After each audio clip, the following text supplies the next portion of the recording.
అని ఒక్కసారి వెనక్కి తిరిగి చూస్తే ప్రతి అడుగులోనూ కూడా మనకు కనిపించేది ఏమిటి అని అంటే చంద్రబాబు నాయుడు గారిలో ఈ గుణాలు ఎక్కడా కూడా కనిపించలేదు కాబట్టే విచ్చలవిడిగా జరుగుతూ ఉన్నాయి ఇవన్నీ కూడా మన కళ్ళ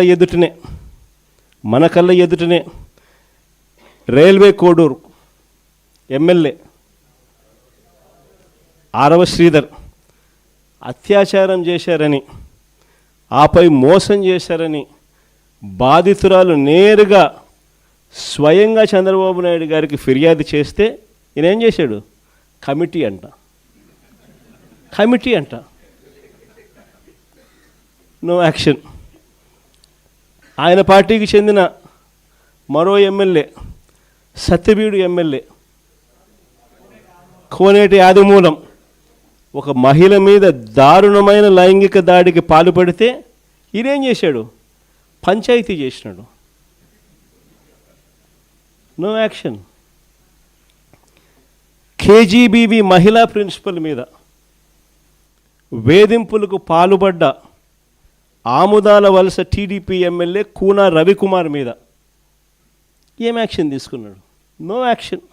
మహిళలకు అశ్లీలంగా వీడియో కాల్స్ చేసిన గుంటూరు ఈస్ట్ ఎమ్మెల్యే నజీర్ అహ్మద్ మీద ఏం యాక్షన్ తీసుకున్నాడు?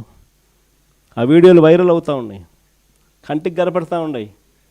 ఎమ్మెల్యే చేస్తూ ఉన్నాడు, ముఖ్యమంత్రిగా నువ్వు ఉండవు, నీ పార్టీకి చెందిన నీ ఎమ్మెల్యే ఈ మాదిరిగా చేస్తూ ఉన్నాడు, నువ్వేం చేస్తూ ఉన్నావు? No action. మహిళా ఉద్యోగి మీద లైంగిక వేధింపులకు పాల్పడ్డ మంత్రి సంధ్యారాణి పిఏ మీద ఎమ్మెల్యేల కథ దేవుడు వరకు పిఏల మీద కూడా యాక్షన్ తీసుకోలేకున్నాడు. ఇంకా మీ అందరికీ కూడా తెలిసిందే ప్రస్తుత టీటీడీ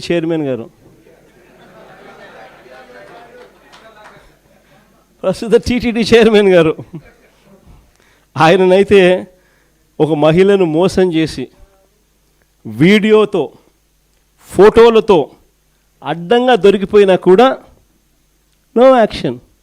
కొద్ది రోజుల కింద ఈ పుట్ట మహేష్ ఇన్సిడెంట్ కన్నా ఇంకా కొద్ది రోజుల ముందు ఆదినారాయణ రెడ్డి అని ఇంకొక ఎమ్మెల్యే, ఆదినారాయణ రెడ్డి కొడుకు ఇదే డ్రగ్స్ తీసుకుంటూ తాను కూడా హైదరాబాద్లో పట్టుబడితే ఏం జరిగింది?